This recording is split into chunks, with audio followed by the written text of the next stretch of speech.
Hello. Hold on. I've been procrastinating going live this morning. I haven't been procrastinating. I've just been busy. And the whole dizziness thing is starting to kick into a point where I know that if I don't get online, they will make me anxious, right?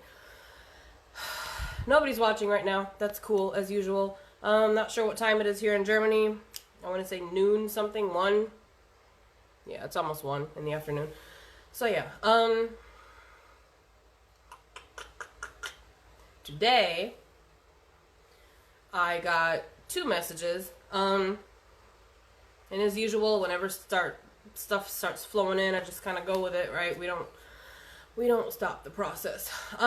So one of the things I want to talk about is medical marijuana. Yeah. I used to smoke marijuana. I did it for the first time. God, I was 15, maybe 15, 16, something like that. And I remember the very first time I smoked, my boyfriend at the time, he had a friend who had it, and I was like, I want to try, so he got some and we tried. And it was a fun experience. It was fun. And then I didn't smoke anymore, and then when I was 16, I started to smoke regularly, for a couple of reasons. One of them because, well, it was fun, and another one being, which was the main reason, was that I had migraines. When I was 12 years old, they put me in the MRI thingamajigger, whatever, CAT scan, I don't know, whatever. The one that checks your brain for tumors, because they thought that I might have a brain tumor because my migraines were so bad that I would not be able to see. They did a whole lot of things. So, as a teenager, I experimented with marijuana and yeah. I'm trying to think of what you guys call it in English. Not the leaf, but the black sticky stuff that you crumble up with tobacco and smoke it. I can't remember the English word, but that's what I smoked. Back then. And then I stopped smoking whenever I married a soldier. I mean, I had phases in between where I wouldn't really smoke very much either, but that was like when I stopped, was when I married a soldier, because to me, I was like, well, it's not fair if, the soldier that I'm married to can't smoke because of his career and I'm still smoking. Like that's just how I function, okay? If you can't do something because of your career or a health choice or something, then I'm going to try to support you the best I can. And well, marijuana to me was not a need in that sense, so it wasn't an issue for me to stop smoking, just to support his career, because, well, it could have gotten him in trouble if I would have smoked, So I didn't smoke for a long time. And then whenever I moved back to the States, I smoked once with some friends, and then again I didn't smoke for a while, and then I just kind of started back up, and, I started up. And it did help me with my migraines, and it did help me with my bipolar disorder, and it helped me with my depression. Hi, Carol. I will put the captions on later. I can't do it during the live. I still haven't figured that out yet, if that's even possible. I can write here. There we go. So...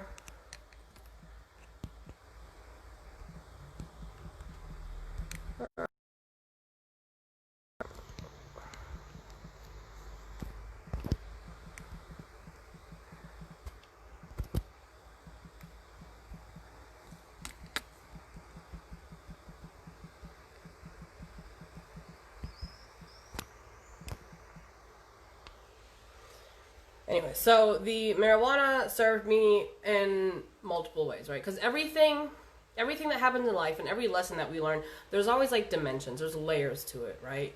So any experience that we perceive in one way, there's going to be not only multiple ways to perceive it for other people, but also within oneself. So like you might be learning a lesson about, I don't know, you might be learning a lesson about math, right? Just some random algebra type thing.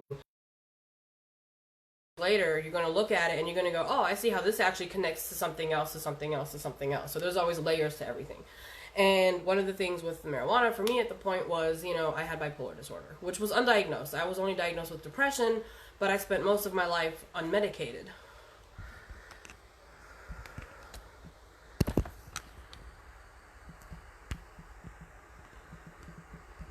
Hold on, guys. I can't type like this.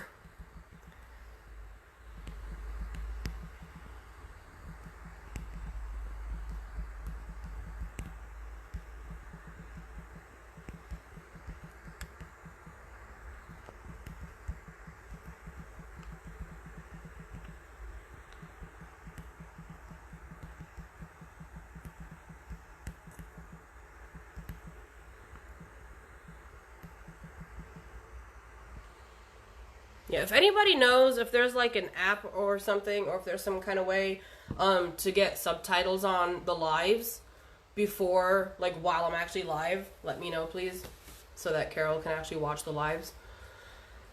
Because I always have to go in. It is hot. I'm hot. I always have to, like, upload the live, and then after I'm done, I can go into the settings and turn on the captions for her. But I would like to know if there's some way to actually have them on during the live. I don't know. I assume that if there would be like a lag maybe, but at least you can still watch. Anyways, so yeah, I wasn't on medication most of the time. I had been on some stuff when I was a teenager, which I abused, and then during my divorce, I was on Zoloft, which I hated, so I didn't take it for very long. And then I stayed unmedicated up until, I want to say, 2014 or 15. That was when my chest pain started again, and my anxiety started to kind of get worse again, and to a point where I felt like I was out of control of it. And medical marijuana, like marijuana, was not helping by itself. So I went to the doctor, and she was like, well, that's all anxiety stuff. And I was like, okay, cool. So I was put on, was it Celexa or something like that? Stayed on that for a little over a year. That messed with my libido.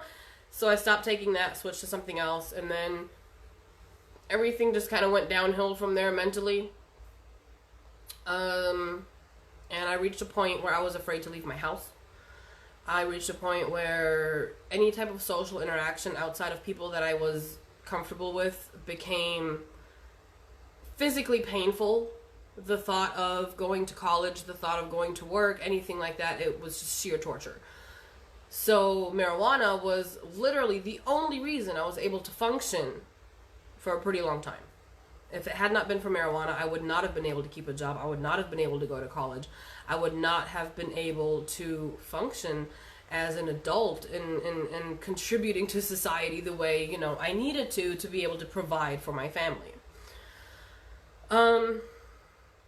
And then, you know, when I got pregnant and I came back here, I quit. And then I started up again last year for a little bit. Well, backtrack.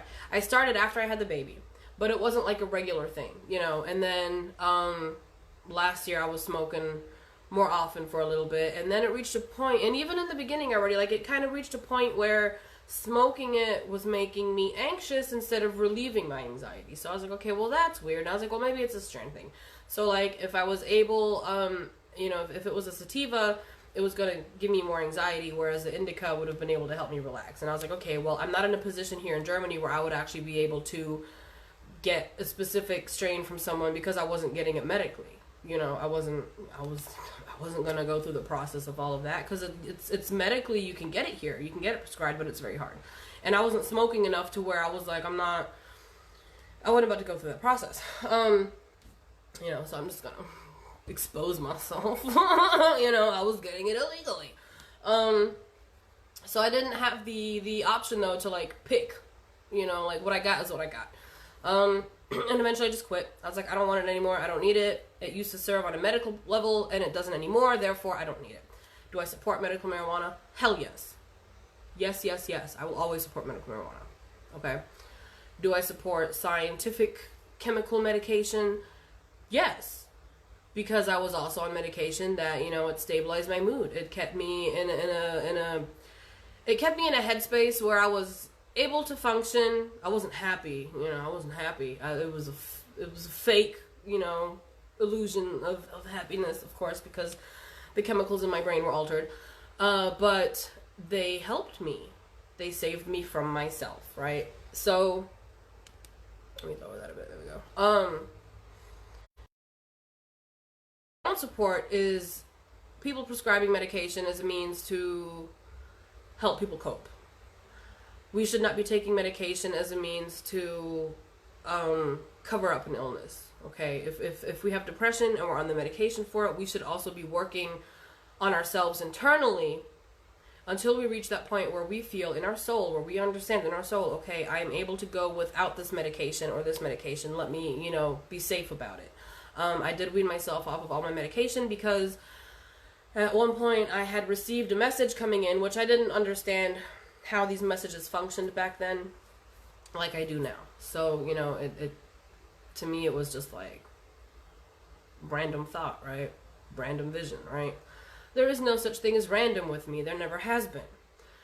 But I had this thing. I heard the words, unblock yourself. It's time to unblock yourself. And when I had those words, I saw a visual of pills in my hand. And I was like, okay, stop taking your meds. Got it. And so I stopped. I weaned myself off one medication at a time. I did it slowly. I went from full dose to half a dose to a quarter dose. I did that within like a week or two, depending on the medication and how high the dose was, obviously.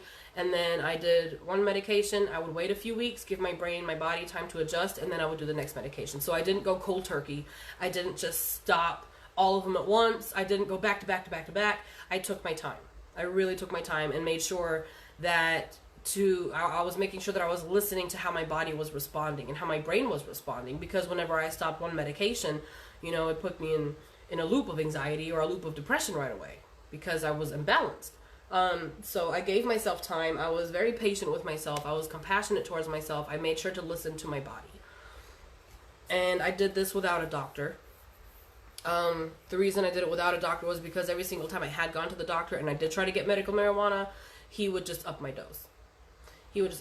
I would tell him I'm depressed. I feel like I'm disconnected from I don't know what. I feel like I'm alone in the world. I feel like I want to die.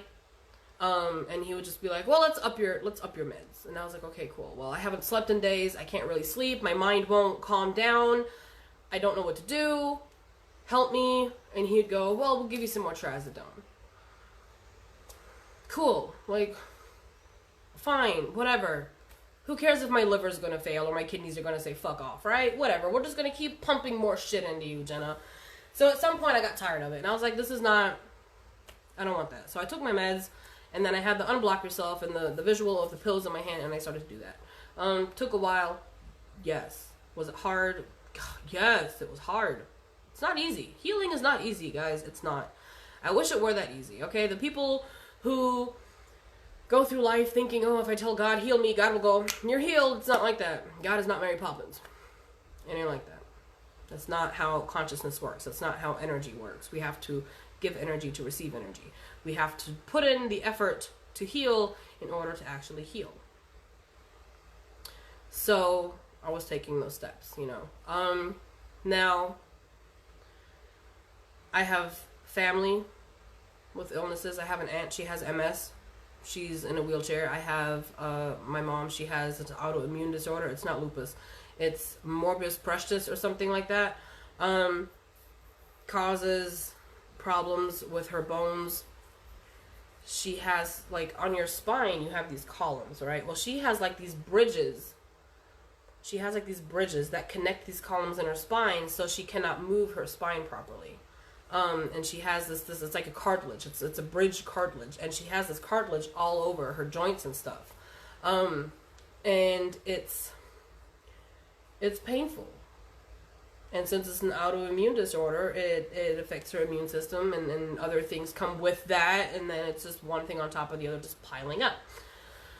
So, we've had a lot of cancer in the family and stuff like that. So I come from a bloodline and a spiritual line of trauma to the physical body. Hold on.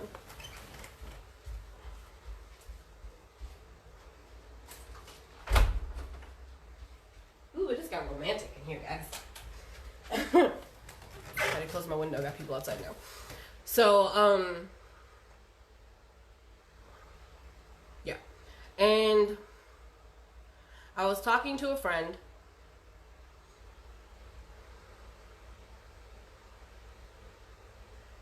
And I was like, let's talk about See, I don't... It's okay. People don't know who she is, so it's fine. Okay, so I have a friend who has a... she has an illness. And last year, there was a part...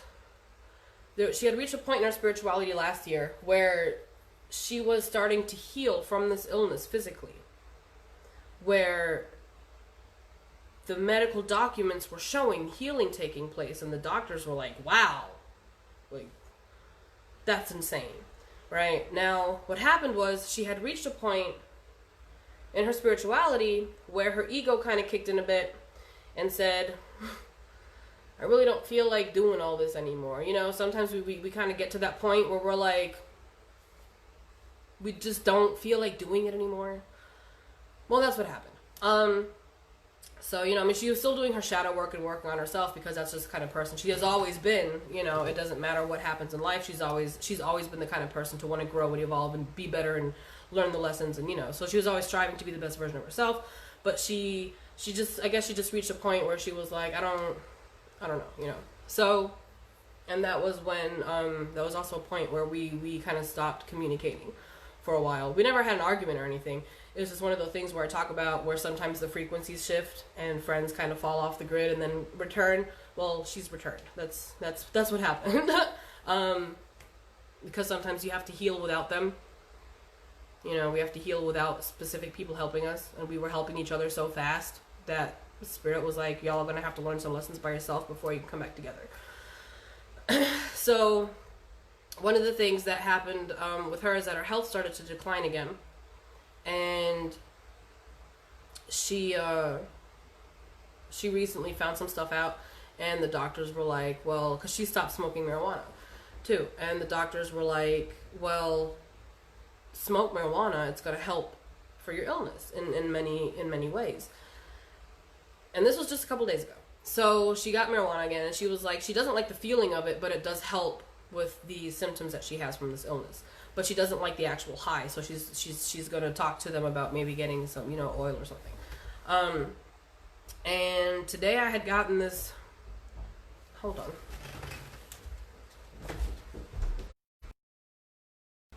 Who is it? No, I'm doing a live. I said no.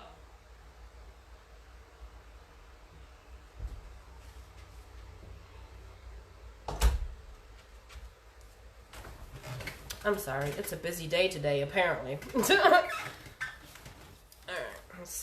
Got a dress on, so I gotta kind of... yeah, anyway, so I had this visual, this energy coming through of... It's a cycle. And at first I didn't really get it, right? So I tried to explain it, and, you know, like, for me, the best way to explain things is when I'm getting the image or I'm getting the message, I talk about it or I write about it, and then it just kind of turns into this automatic thing, this automatic writing, or it's basically I start channeling. So it's like Jenna will start talking, and then at some point Jenna stops and they just kind of take over. So I was trying to figure it out, and then what came through was that we have medical marijuana, and we have these medications.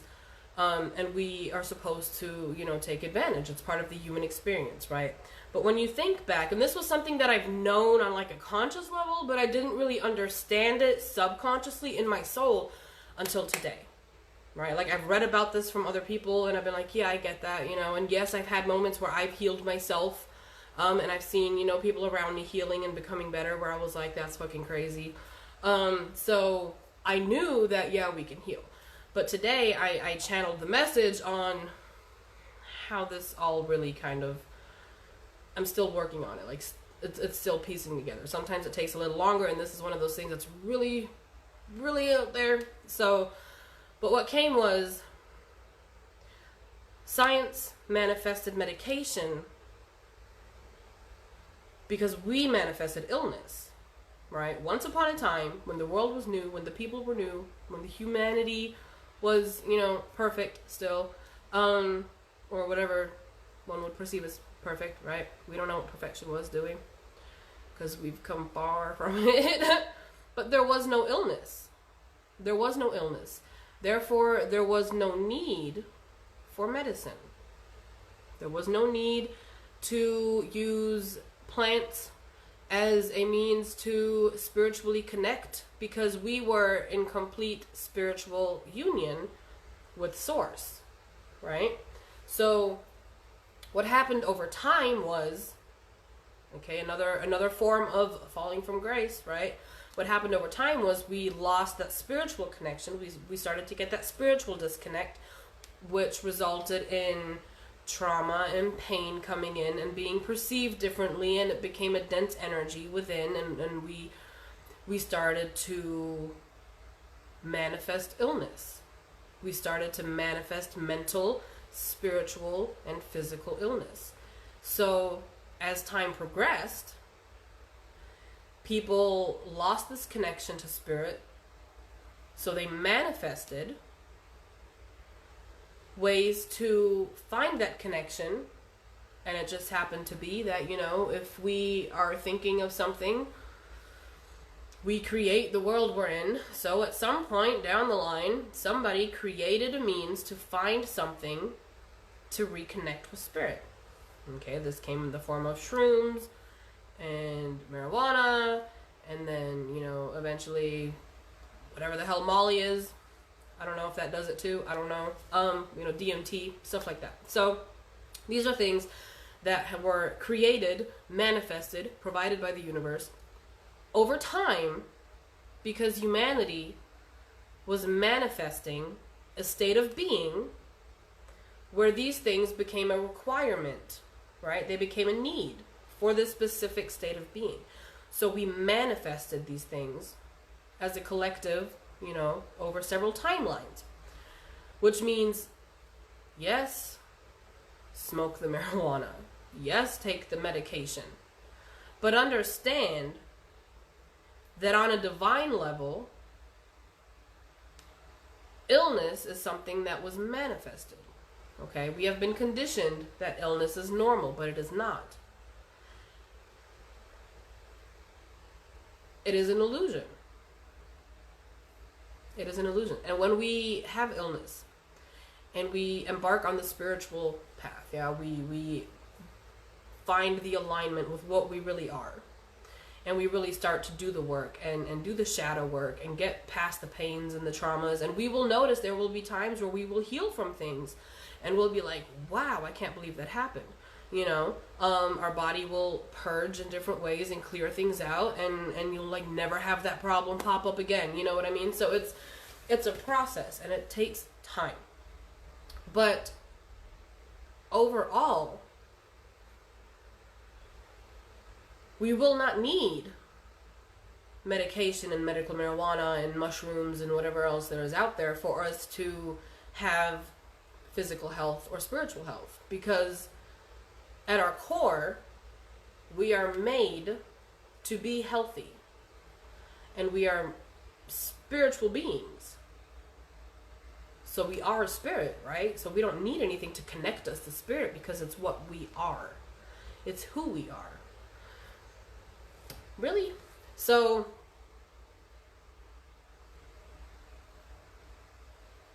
we manifested the need for these things, right? So they came into being. Vaccinations, antibiotics. All of these things came in because we were manifesting physical illness, because we were not staying in spiritual alignment with what we really are.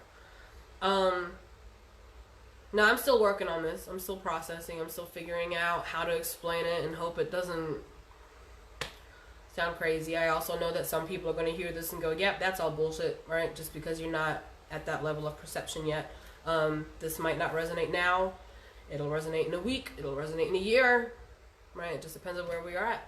And I've been understanding at some level, I have been understanding that healing is something that we can do. Complete physical healing. Because I have had moments where I was able to heal something where I was like, 2 years ago, I never would have believed that could happen, let alone that I could do it. And I'm pretty sure I have the blog on here somewhere where I was talking about, I had a really bad back thing. Something in my back it was completely out of alignment. It was really fucked up. I could barely breathe. It was really painful. And I went to take a nap or meditate or something, which for me, it's really all the same thing. I just kind of go into these trances sometimes whenever I have these things happen. So I was, in bed, and before, like, the intention that I set was, I had specifically set the intention that I need my back to heal because I cannot breathe and moving really, really hurts. So I went into this trance, and I had this vision or dream where somebody grabbed me by my arms or my legs, I don't remember right now, but they were like throwing me around and dragging me around, and as this was being done to me, it was fixing my back, right? Like, they were throwing me around to, like, kind of, shake that shit out to put everything back in place. And as this was happening in the dream, I could feel my back going back into alignment. I could feel everything popping back into place. And when I woke up, the pain was gone. Now, all this happened within, 1 or 2 hours. I had this pain for a couple days. I had the intent where I was like, I need this to stop. And then, spiritually, there was a spiritual surgery that took place, right? I got slammed around in my dream or my vision, and I felt it popping into place, though. And I woke up and it was gone. That was a case of instant healing, which a lot of us have done, and we don't realize that. Hi, Dennis. How are you? Hey, I can bring you on camera. That's cool. I tried that once, but it didn't work. I'm talking about healing and marijuana and stuff. So, we manifested the need for medical marijuana, and we manifested the need for these medications because we were manifesting illness. Now, if we can shift our vibration to a high enough level, we will be able to heal completely. Because, like, now we have these smaller instances of healing to show we are able to manifest healing. I had a thing once where my stomach was hurting really, really bad. I didn't know, what was wrong, but it was... And I've had this many, many times over the years, where it would feel like a sword was being stuck into my stomach and coming out of my spine. And I had that pain again, and I was laying on my bed, and my cat Maggie was laying on my stomach, and I was listening to binaural beats or meditation or something, I don't know. Anyways, my intention that night was that the pain goes away. And while I was doing this, I was envisioning universal light from above and within, kind of like I used to visualize, and sometimes I still do, but I don't really need to do that anymore. But I would visualize the universal light coming into wherever my pain is at, and I would visualize the universal light within me focusing onto that pain. So it'd be like a beam of sunlight coming through, to wherever I need it to go. And I would visualize this pain being burned away by this light and then, put out into the universe. So I was doing that, and as I did that, I felt my belly and my back vibrating. And I thought it was my cat purring, but I laid my hand on her and she wasn't purring. So I started to feel this vibration, and instead of feeling it in my whole body like I would whenever I'm doing astral projection or something like that, I felt it specifically where the pain was located. And that vibration, it became really, really hot. It became really hot. And while this was happening, the pain became less and less and less and less. And the pain, it was gone then. And honestly, I don't think I've had it since. Like, now that I think about it, I don't think I've actually had that happen since. And it was something that I've had my whole life. I had a diagnosis for it at one point too. But again, I never took the meds because, well, I don't know. I just didn't like to take medication for the most part, And lately, I've been trying to work on healing my allergies. I don't know if you guys noticed, but I'll be on here just rubbing my nose and my eyes for freaking ever because I have allergies. But I'm not taking the medication unless it's affecting my lungs, because I'm trying to reach that vibration where allergies are no longer a part of my being. And this is not allergies, this is an eyelash in my eyeball. So yeah, like that's what message was that I received, was that medication and medical marijuana and, you know, all of these things, they were manifested because the need for them arrived. Remember in my last one I was talking about we don't manifest things that we necessarily want, but we will manifest what we need. So if we manifest what we need, and illness became a thing, of course we manifested all these things. So yeah, part of the human experience is to experience humanity, which involves these medications. But part of the spiritual path and remembering who and what we are and where we derive from is to understand that these things are manifested. And just as we manifested illness and manifested medication, we will be able to manifest a life where we don't need these things anymore, because we will not let illness into our body, because we are healing on a spiritual level.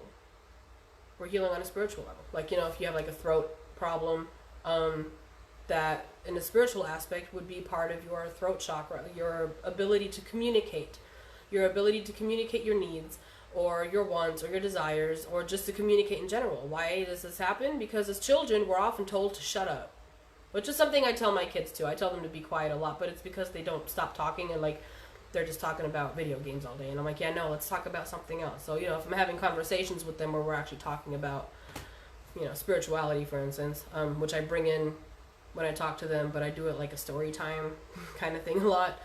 You know, I listen to them, obviously, or if they have problems emotionally and stuff like that, then I listen to them. But there are a lot of times in our childhood where if we were trying to express something that we needed, or our emotions, we were told to shut up, or we were told not to cry, or we were told, you know, get over it. So that affects our ability in adulthood to communicate, and we forget how to communicate, or we fear communication because we're worried that if I speak my mind, if I speak my truth, if I express my feelings and tell this person what I need from them to, you know, be in alignment with who I am, we're going to fear that rejection is going to come towards us, right? We're going to fear that rejection. We're going to fear that pain. So we don't talk. And this can come forward in a form of illness, such as thyroid problems or recurring middle ear infections, because that's all connected, right? Sinus problems. This is something I always had. I used to get tonsillitis with a sinus infection and a middle ear infection. Like, I had blood coming out of my ear as a child, and I had this every couple of months. And then I had my tonsils removed, my adenoids, polypen, adenoids I believe they're called, polypen in German. And then the ear infections got better. But then later on, it's like I didn't have an ear infection for years and years and years. And then all of a sudden I started getting them again. I would get middle ear infections very often. And I was like, I don't understand why I'm getting them again now. You know, now I understand why. It was because I wasn't communicating at the time. I wasn't communicating. And here the other day, I was getting an ear infection, which I was in the pool. So yeah, you know, going with the whole logical and the whole how ear infections can happen. Water gets stuck in the ear, obviously. But I also realized that this ear infection didn't feel like an ear infection that came from water. I was like, okay, I got something festering in my shadow. So I did the shadow work. I figured it out. I expressed myself, and the ear infection was gone. Not overnight, clearly, but it was better. Because the night when I was trying to figure it out, the pain got worse and worse and worse and worse.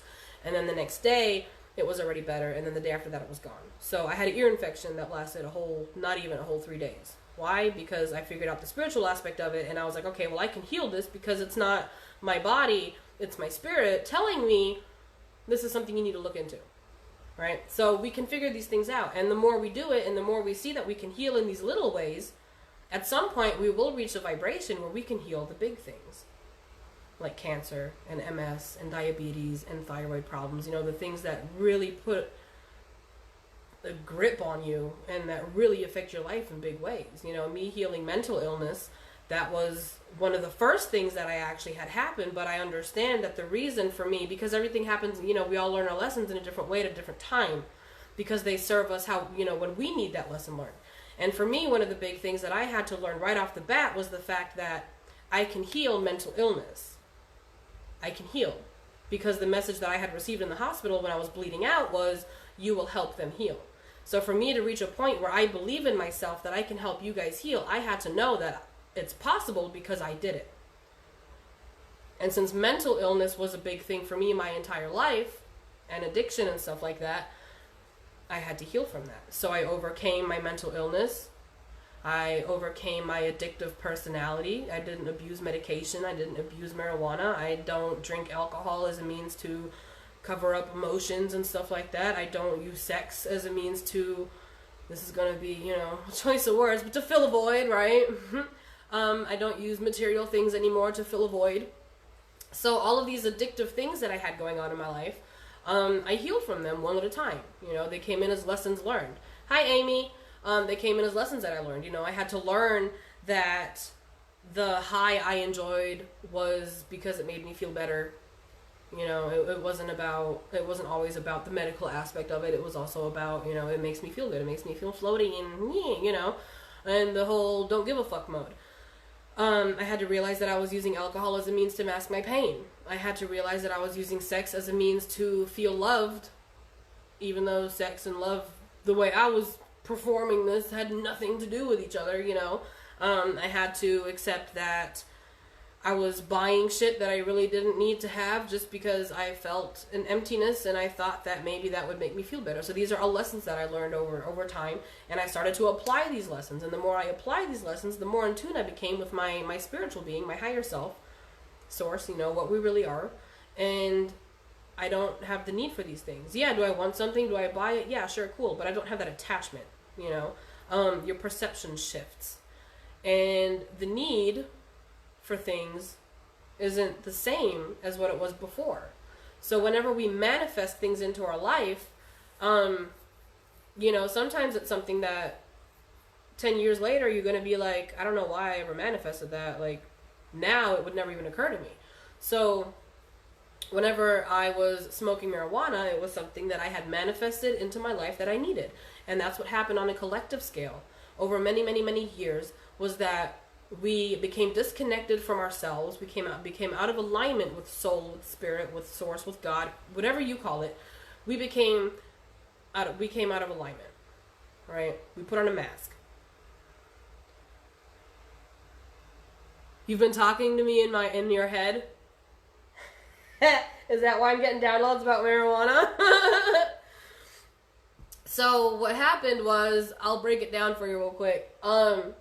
I got this message today about marijuana being another cycle that people will be breaking out of at some point, where we perceive it as a need to overcome illness or, you know, pain, when in reality the illness and the pain is something that we manifested ourselves over time because we lost that source connection. Once upon a time, humanity had no illness, right? Adam and Eve, they were healthy. They didn't have sickness. They didn't have trauma. They didn't have any of that. They were in complete connection directly to God. They had that bond. So over time, when humanity started to lose that connection to God, they started to distance themselves from themselves spiritually, right? And when we lose that separation on a spiritual level, and we start to take in the world from a different perspective, which brings in pain and fear and these denser vibrations, frequencies, because we're energy and we go off of frequency, then our bodies responded to this. So what happened through trauma that came in and us having that disconnect to our spiritual self, that trauma brought in physical side effects. So we manifested illness, and that, you know, became a thing over time. It became something that was perceived as normal. And through these illnesses being perceived as normal, we started to manifest medication. We started to manifest things that we were using to bring us in closer alignment with spirit, like marijuana, right? And that's how that happened. It wasn't something that was made. It wasn't like, here's marijuana for you guys to connect to God. It was, oh, you guys forgot how to connect to God. And then we were like, oh, well, if I don't know how to connect to God by myself, let me smoke this plant, and that's going to work. And then that worked because we manifested that, because we created the world the way we needed it to be. So we created a world where we need medication. We created a world where we need weapons. We created a world where we need technology. which, you know, it's all good. It's part of the human experience. And quite frankly, the technology that we have, it's amazing. You know, problem is we kind of made it our new God. So, you know, if you have a false God like technology, and this false God has messengers, aka the media, that is serving as a means to separate the people, you know, you have a false prophet on your hands, and we follow the media blindly, listening to this false prophet announcing all of these things, and causing a separation within the people, and causing a deeper separation with God, with spirit, with source, whatever you call it, you know, Shiva, Allah, all the same energy. It's one consciousness, and we come from this one consciousness. So we manifested the science of medicine. We manifested it, and it's amazing, and it's a beautiful thing, and we should use it because we do need it. I don't tell people don't take your meds. I don't tell people don't smoke weed. I love weed. It's just that it doesn't love me anymore. You know, I got to a point where it wasn't serving me for my illness. It wasn't serving me on a recreational level, so I stopped smoking it, and I don't need it. I can feel the same high without it now. So yeah, that was the message I got today. I have another one, but I don't know if I'm going to be doing another live on that yet, because I got a house full of kids, and I got to take my son and his friend.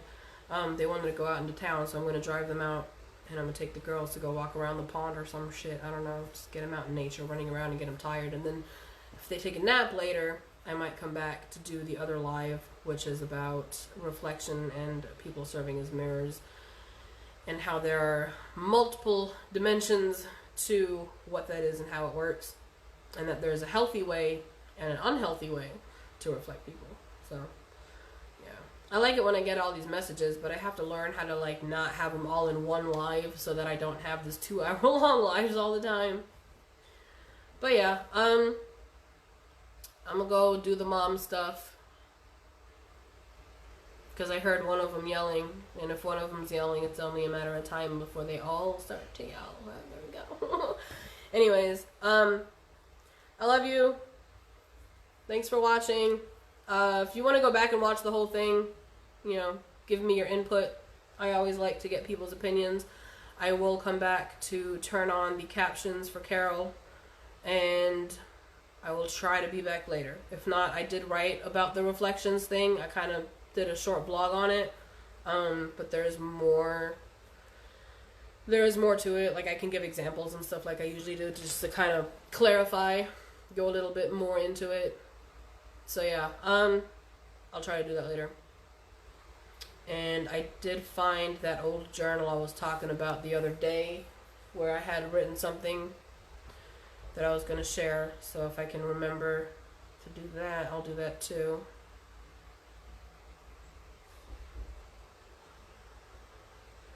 I found out God had 2 sons. God doesn't mean only, it means the offspring.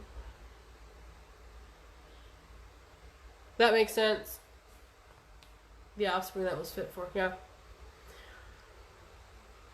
Well, because Jesus, he said to look at your neighbor, right? See your neighbor as yourself. Thank you.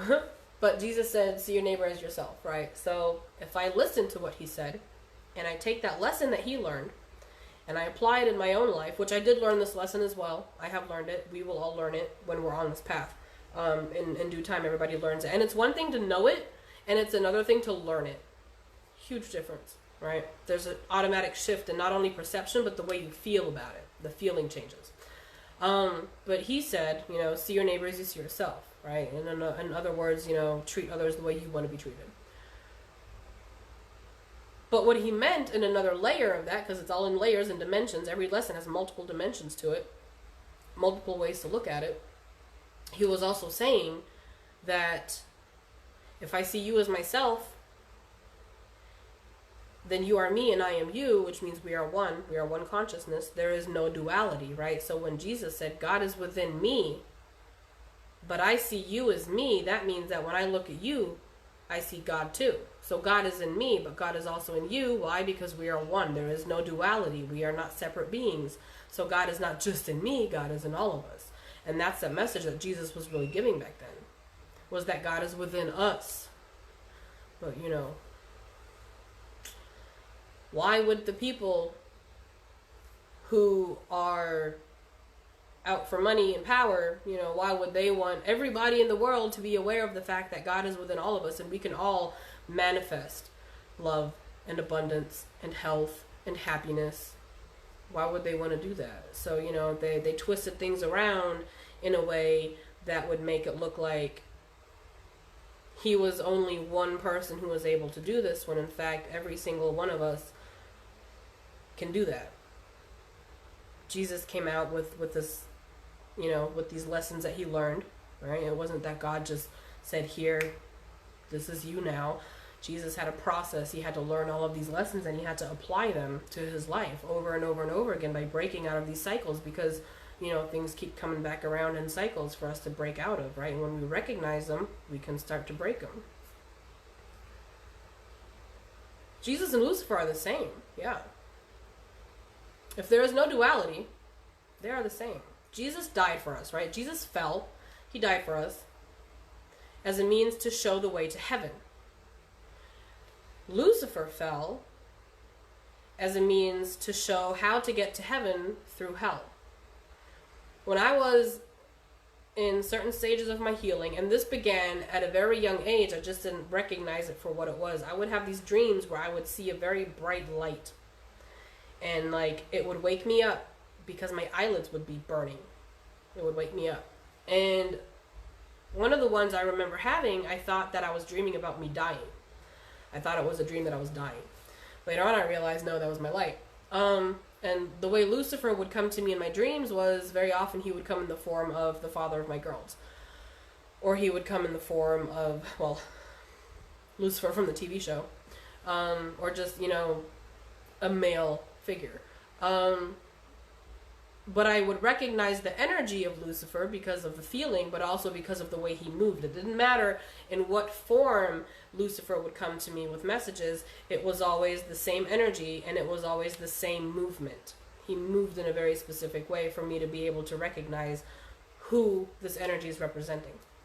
And in every single dream or vision that I had where Lucifer was the energy that came to me, this light would come. And that was my light. That was my light. Lucifer showed me, hey, look at this light. This is you. This is what you are. This is a piece of God in you. Lucifer didn't say, oh, listen to me. He said, hey, look, I'm going to show you God. That's what Lucifer does. So he fell to show us our light in the darkness. And Jesus fell, died, came back to show us our light within the light, within life. Because it is in our darkness where we choose to either die or push through it and we heal, right? I had the choice back then. I could have killed myself, which I wanted to. I did not want to be alive. I did not want to be alive. The only reason I am alive today is because I was pregnant and I could not bring myself to kill an unborn child, which is why I didn't get the abortion. Because I was not prepared for a third baby. I was physically, mentally, it was not, to me, my perception at that time, it was not a good thing, but it was the best thing. It was the best thing because I'm alive. I wouldn't be alive if it weren't for that pregnancy, if it weren't for Adeline. That's why I call her my light bulb. She's a little light.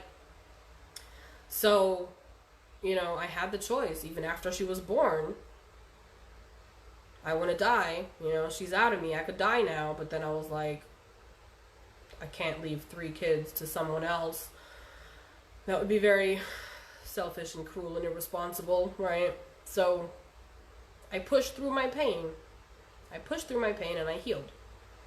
And Lucifer was the demon in the dark, the angel in the dark, who was showing me my light. Until eventually, I saw God. Who was like, I just want my kids back.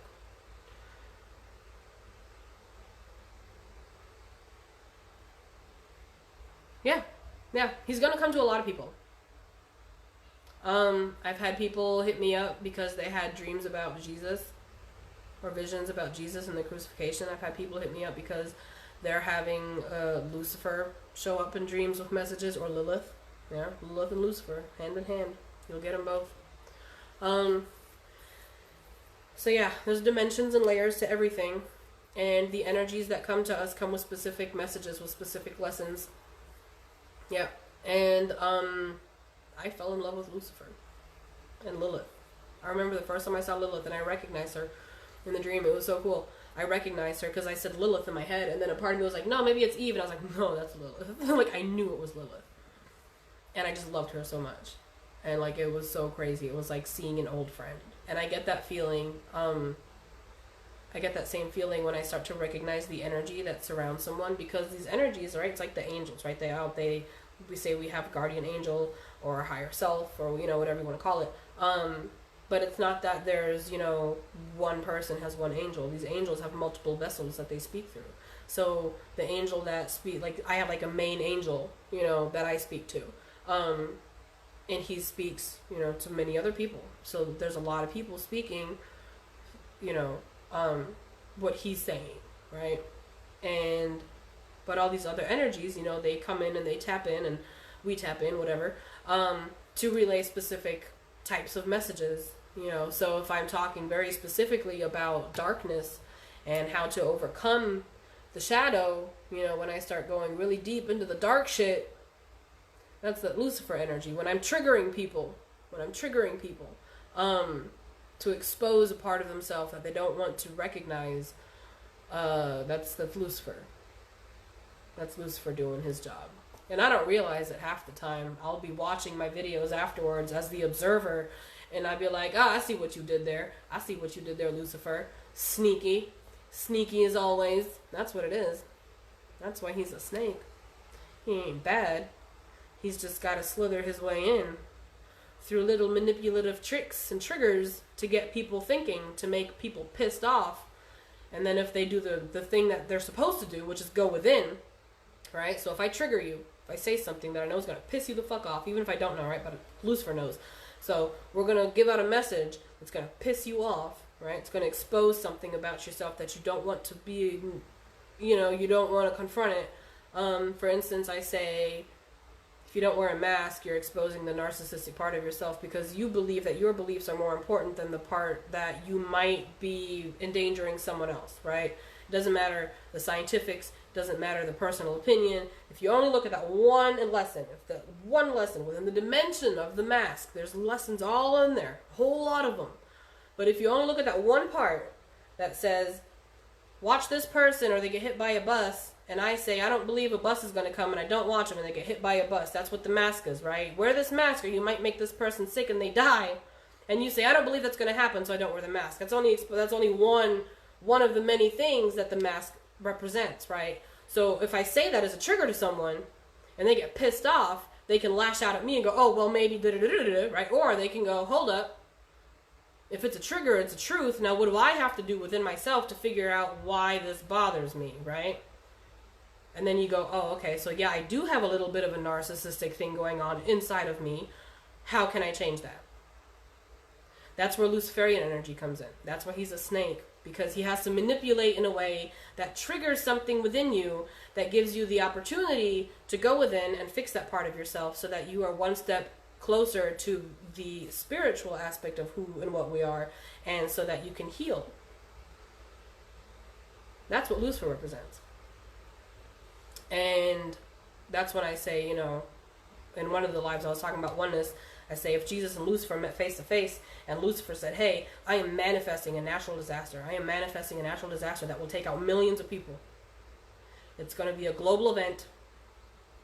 It's going to be fire. It's going to be earthquakes. It's going to be floods, tsunami. Global event, or most of the globe, right? It's going to affect everybody in some kind of way, though. The economy is going to crash. Millions of people are going to die. Fucking hell on earth, right? Lucifer says, I'm going to manifest this. I'm not manifesting it because God is angry. You know, God isn't angry. God is just hurt. Why? Because we're hurt. If we hurt, God hurts. If we abandon ourselves spiritually, we abandon God. So if Lucifer says, I have to come in with this manifestation of natural disaster and illness and murder and just Hell on earth, right? I have to manifest hell on earth so that a lot of people go, a lot of people die, so that the ones who are left are highly spiritually evolved beings, so that the earth can be rebuilt in a new Genesis, right? Where these highly evolved spiritual beings are working together and helping the ones who are not as evolved evolve more, so that we function at the original level of Adam and Eve that we once functioned at. No illness, no pain, no fear, no trauma. We learn how to heal. Jesus can't say, well, I don't believe you. I should get sock puppets. I should get sock puppets, Amy. Yeah, it brings out the bad to show the good. Yeah, that's what, there is no good and bad. It's perception, right? So if Lucifer says I'm going to manifest all of 2020, right? He's saying I'm manifesting the fuck out of 2020 to expose everybody so that they have the chance to go, oh, let me fix this. Let me heal. Let me be better, right? And Lucifer cannot say, well, I'm going to manifest love and light in replacement of your doom and gloom and darkness and despair and death, right? Jesus is going to say, okay, Lucifer, do what you got to do. I can't fight you because if I fight you, I'm fighting myself. I'm pushing a part of myself away. I'm pushing a part of God away. I cannot say no. All I can do is be neutral, or I can assist in the manifesting of what's to come as a means to serve the greater, higher good, as a means to serve love. Because there's a lot of evil in the world, right? If you perceive evil, right? So we see these things that are happening. We see these people being exposed, doing these horrific things.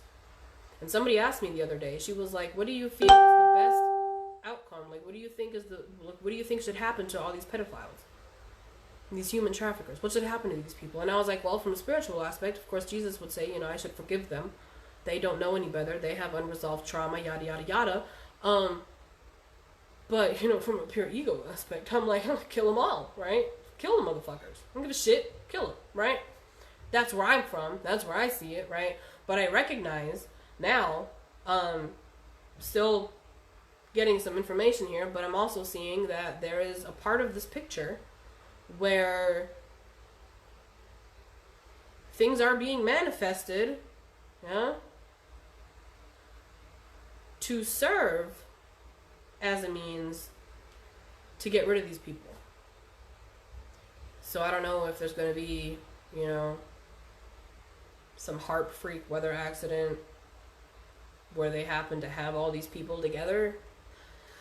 I don't know if Trump is just going to slap them all with the death sentence. I don't know the details. All I know is that there is something being manifested to serve exactly that purpose. To get rid of the low, dense, evil people who, are being exposed. So, I'm not afraid of whatever the fuck might be coming. I'm not afraid of any natural disasters. I'm not afraid of UFOs. That's family up there. You watch the sky, you're gonna see some shit. But you gotta shift your perception. A cloud is not always a cloud. There is a science involved behind it. I was gonna say that. But yeah, so things are being manifested. Things are happening as a means to serve a purpose. And 2020 is exposing things, exposing everybody, so that people have the opportunity to recognize that part of themselves, that dark part of themselves, which is why Lucifer comes through, is that energy to trigger people, to manipulate people in a way that triggers them, to make them go, oh shit, I'm a fuck up. Let me fix this and be love and light and happiness, right? But I gotta integrate my darkness. I have a very dark sense of humor. People who are around me, they will hear me say, I went for a walk with my friend. We went for a walk and we passed a graveyard. I started singing Let the Bodies Hit the Floor. Okay? Like, that's morbid as fuck. I don't care who you are. That is morbid as fuck. But I integrate my dark and my light, I integrate it. And I've always had a pretty dark sense of humor. I've always had a fascination with blood, which is funny because I've bled out multiple times, and Jesus bled out. So there's that whole cycle of life. Cycle of Jesus coming in people's lives and movies and books over and over and over again that we don't really recognize until we shifted our perception. Yeah. So, everything serves as a lesson, a blessing, or a purpose. And Jesus and Lucifer are dark and light, which is the same thing. It's just a matter of perception. So I can look at Lucifer as the bad guy who got kicked out of heaven, or I can look at Lucifer as the guy who, It's just taking the bad rep and helping out, doing it the way he needs to do it. You know, and if we have to manipulate somebody, serving the higher purpose for them to heal, right? For them to heal, to become better, to do better, to find themselves, to love themselves, then it's not a bad thing. It's a good thing. It just doesn't feel good at first, right? It doesn't feel good when you recognize you've been manipulated to expose yourself to yourself or others. We don't want to face our fucked upness. So that's why people perceive Lucifer as a bad thing, because Lucifer makes you look in the mirror and go, I'm a fuck up. I don't believe in loving myself. I don't believe in loving others because I can't love myself. I can't love others because I don't know what love is, you know. So Lucifer points these things out. The energy of Lucifer points these things out. And that's why people perceive Lucifer as a bad energy. A bad energy. Meh, right? But if you start to heal and you start to enjoy the process that comes with these triggers, you're like, where's Lucy? You know, I love Lucy. It's a good show, but I love Lucy, right? Maybe it wasn't necessarily about Lucy. I don't know. So yeah, and it was through my connection with my Lucifer energy that brought me in connection with my Jesus energy, because I always fought. I fought Jesus. I fought Jesus. I fought God. I remember going to church with my dad and my stepmom in was it South Carolina, North Carolina, one of the Carolinas. I was visiting, and they had like the Bible study group, just the women and the men, and we were in this all-female Bible study group, and the preacher's wife or pastor's wife, whatever, she had put up a bunch of different mirrors in the room on the ground, and she said, look, I want you to pick a mirror, and I want you to say which mirror you see yourself with, and like in association with God. Right, and like one woman, she picked up this really, like, she chose a really nice big bougie looking, you know, mirror, and she said that, you know, she sees that it's a beautiful mirror, and it just represents to her the beautiful relationship that she has with God, right? And it's a big mirror representing to her that God is something big, right? And then there was one woman who's got the smallest mirror, and she said that, you know, she sees herself with the small mirror because she feels that she is so tiny and undeserving of God's love. Right? So, two totally different aspects and perspectives of how people perceive themselves in regards to godliness. And I guess we're going into the reflection thing after all. See how that works, right? Wow, you guys, they really wanted me to get this stuff out today, huh? So, when I was there, and it was my turn, I said, I don't see myself with any of these mirrors. And they said, why? And I said, because I don't believe in God. And I mean, first of all, they were just appalled. Goodness gracious me, how could somebody not believe that there is a God? Well, I'll tell you how somebody cannot believe there is a God. Because they don't believe in love. I had a boyfriend. I was with him for 6 years. Crazy about him. Totally loved him, right? But there's a difference between what we perceive as love and what real unconditional love is, which is what comes straight from source, which is what we are. We're love. You know, but that part of me, I was pushing that away. I was pushing away my abilities, my visions, my dreams. I was pushing that away. I was pushing away the ability to feel other people's energy and emotions, which my bipolar disorder, a lot of the time, I was feeling other people's emotions. I was dating a drug addict, and that's when my bipolar disorder got the worst it was ever at in my entire life, was because I felt his feelings and not my own. I had to learn discernment. So, you know, I didn't believe in God. And the pastor's wife, they put it upon themselves to lay hands and pray. And I felt that energy. I also felt that I had to pee because I drank a lot of fucking water that day. And I was like, man, I'm going to piss my pants if they don't stop. And they're going to think it's some demon leaving my body. Like, I had this whole thought process, right? But that thought process was also a means to distract from the energy I was feeling when they prayed. You know, I was pushing it away. But the pastor's wife, she read my energy. And I didn't recognize that for what that was. But she read my energy, and she was receiving information about me. Like I receive information, and she was telling me this stuff, and she said, you have dreams that happen. I said, yeah. She said, you have journals where you write these dreams down. I said, yeah. She said, you've experienced trauma that nobody knows about, and you don't know what to do about it, but you write, and you should keep writing. She said, you should keep writing because one day it's going to become something that's going to help a lot of people. She said, you're going to do something big one day. Whether you realize it or not to be big, she said, you're going to do something one day that's going to help a lot of people, so keep writing down your dreams. Remember your dreams. I was like, why does she know this stuff? I was freaking out. My sister was sitting next to me like, she was really confused, you know, because this woman put some personal shit out there that my sister didn't know about, that nobody in this room knew about.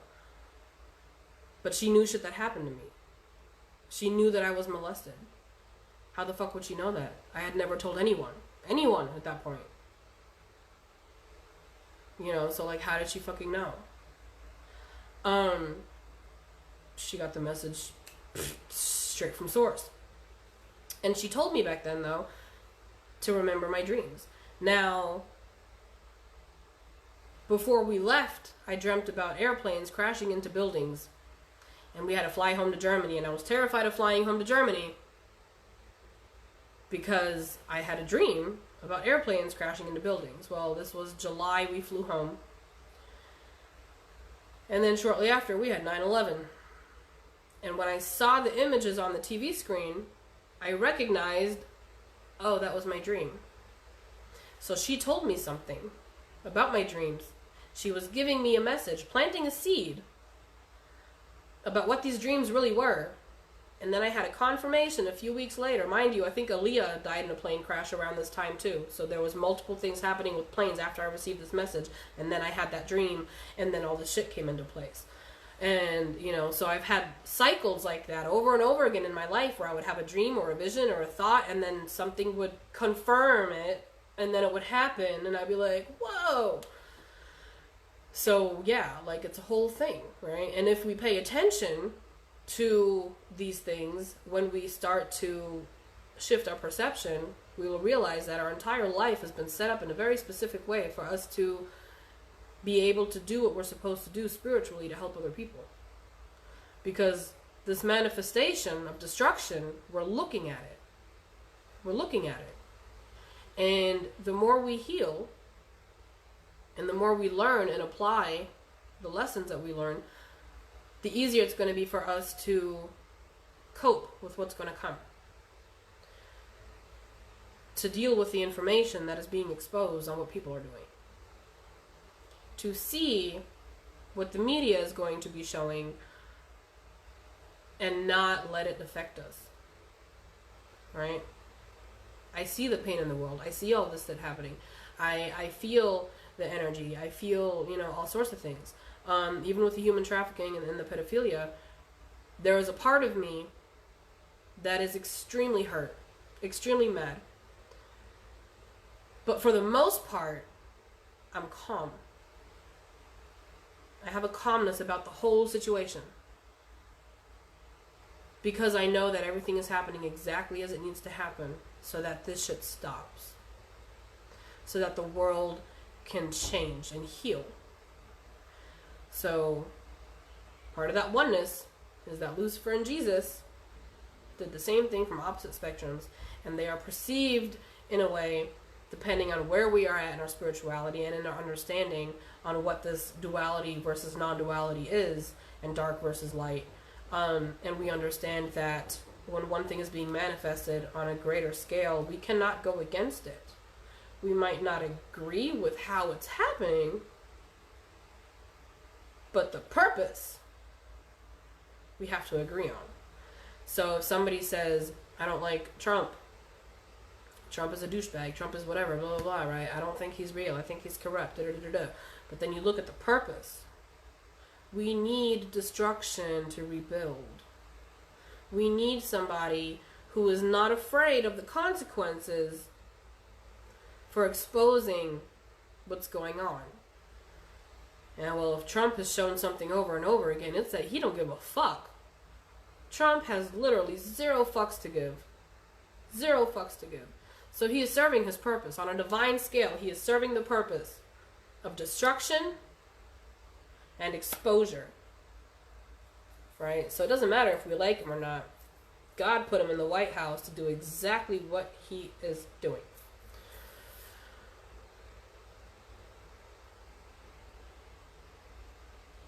Yep. Yep. That's what drugs do. It's another mask. 2020, wear a mask, right? 2020, wear a mask. Because you've been wearing one. I got blood problems, that's the human in me. That was my kid calling. He's in the hallway. He wants to go out, and I told him we will go when he's done with his chores, but I know he's not done with his chores because some of the litter boxes are right here in my hallway in my bathroom that he's got to clean out, that he hasn't cleaned out. Anyways, I'm going to go see what the hell he wants because he's banging on the door. Alright. I'll talk to you later. I'll be back. I love you. Thank you. Bye. Send me a message. I'll send you my number on WhatsApp. Wait, no, send me yours because I have to put in the American, the codes and everything. Country code. I think. That's the name. Anyways, I gotta go. Alright, I love you. Thanks for watching. Bye.